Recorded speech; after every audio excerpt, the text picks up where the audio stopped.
இதுவரைக்கும் ஒரு காணுக்கு ஒரு மூடி அமைச்சு தர்றதுக்கு மாநகராட்சி நிர்வாகத்தால முடியல. இந்த மாநகராட்சி நிர்வாகம் தான் திருநெல்வேலியை ஸ்மார்ட் சிட்டியா மாத்த போறோம் அப்படின்ற ஒரு விஷயத்த சொல்றாங்க. எந்த ஏரியா? அசன் தைகா தெருவும் 48வது வார்டு. குறைகளோட தான் மக்கள் இங்க உட்கார்ந்துருக்கோம். ஆனா அதிகாரிகள் இங்க யாரும் பேச்சுவார்த்தை நடத்துறாங்க தவிர்த்து ஒரு வாக்குறுதி கொடுத்து எழுதி தர்றது கூட எல்லாருக்கும் அனுப்பியாச்சு. ஆனா என்ன அரசியல் தலையீடோ இந்த 2 தெரு மக்களுக்கு மட்டும் இந்த கால்வாயை அமைச்சு தர முடியாது அப்படின்ற ஒரு சேர்மன்களுக்கோ மேயர் அவர்களுக்கோ என்ன உத்தரவு தர்றாங்களோ, கட்சிக்காரர்கள் என்ன உத்தரவு பிறப்பிக்கிறாங்களோ அந்த உத்தரவுக்கு தகுந்த மாதிரி மட்டும்தான் நடவடிக்கைகள் எடுக்கிறாங்களே தவிர்த்து மக்களுடைய குறைகளுக்கு ஏதாவது ஒரு நடவடிக்கை எடுத்திருக்காங்கன்னா மாநகராட்சியை பொறுத்தளவு முழு 0.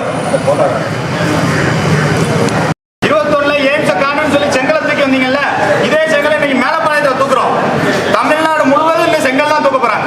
ஏன்னா குறைகள் தான் இருக்குது. இருக்கு பாருங்க. இப்படி யாராவது ஒரு தெருவில் குடியிருக்க முடியுமா?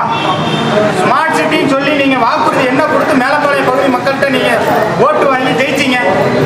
அதிகப்படியான வாக்குகள் வாங்கி ஜெயிச்சிருக்க இந்த சட்டமன்ற உறுப்பினர் உங்களுக்கு சொல்ல தெரியுதுல்ல. அப்படி அதிகமான வாக்குகள் கொடுத்த மக்களுக்கு நீங்க என்ன செஞ்சீங்க? செய்யறேன் அப்படின்னு சொல்லக்கூடிய பதில் மட்டும்தானே தவிர்த்து செஞ்சு காட்டியிருக்காரா இந்த தொகுதியினுடைய எம்எல்ஏ? ஏதாவது ஒரு தொகுதியில, இந்த தொகுதியில ஏதாவது ஒரு திட்டத்தை செஞ்சு காட்டியிருக்காரான்னு யாரையா காட்ட சொல்லுங்க. அடுத்த எலெக்ஷன்ல ஒட்டு மொத்தமா என் குடும்பத்தோட போய் ஓட்டு டிஎம்கே குத்துறேன். எல்லா குறைகளும் அப்படியே இருக்கு. இருக்குது. இதெல்லாம் கேட்கறதுக்கு யாரு இருக்கா? சேர்மன் வர்றாங்க, அப்படியே நின்றுட்டு போறாங்க. குறைகள் சார்ந்ததுதான் இந்த ஆட்சினா என்னதை நீங்க ஆட்சி நடத்துறீங்க?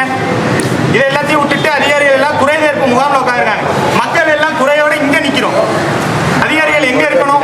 குறை தீர்ப்பு முகாம்ல வந்து சொல்லுங்க, 45 நாள்ல சொல்லிடுறோம், என்னன்றது தீர்வு கொடுத்துறோம். இது என்ன சார் டெலிவரியா சார்? 45 நாள்ல 4 வருஷமா இல்லாத 45 நாள்ல முடிச்சு தந்துருவீங்கன்றதுக்கு நம்புறதுக்கு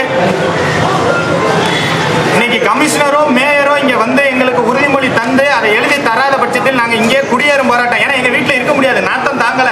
புழுக்களும் ஈக்களும் தான் வீட்டுக்குள்ள நடமாடுது. குடியிருக்க யாருன்னு பாத்தீங்கன்னா வண்டு, பூரா, பாம்பு இது மாதிரி தான் குடியிருந்துட்டு இருக்கு.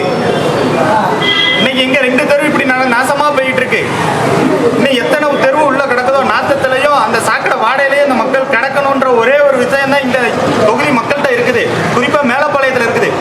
என்ன கேட்காங்க அவங்க? என்ன எங்களுக்கு ஓட்டுக்கு 5000 ரூபாய் தாங்கன்னா கேட்கிறோம். ஒரே ஒரு விஷயம், இந்த கால்வாய்க்கு மூடி அமைச்சு தந்துருங்க, உங்களுக்கு புண்ணியமா போகும். பாருங்க சார், எத்தனை வயசானவங்க இவங்க எப்படி சார் போவாங்க? டெய்லி ஒரு 2 வருஷம் எத்தனை மனு பாரு, எத்தனை மனு எந்த ஊர்லயா இவ்வளவு மனு கொடுத்து பார்த்திருக்கலாம்? கேளுங்க, இந்த பாருங்க, இது எல்லாருக்கும் போட்டு விட்டது கூட ரிஜிஸ்டர் காப்பி. எத்தனை காப்பி பாரு. கலக்கணத்தினுடைய உச்சத்துல இருக்கிறாங்க இங்க அதிகாரிகளும் வார்டு மெம்பரும். எத்தனை மனுக்கள்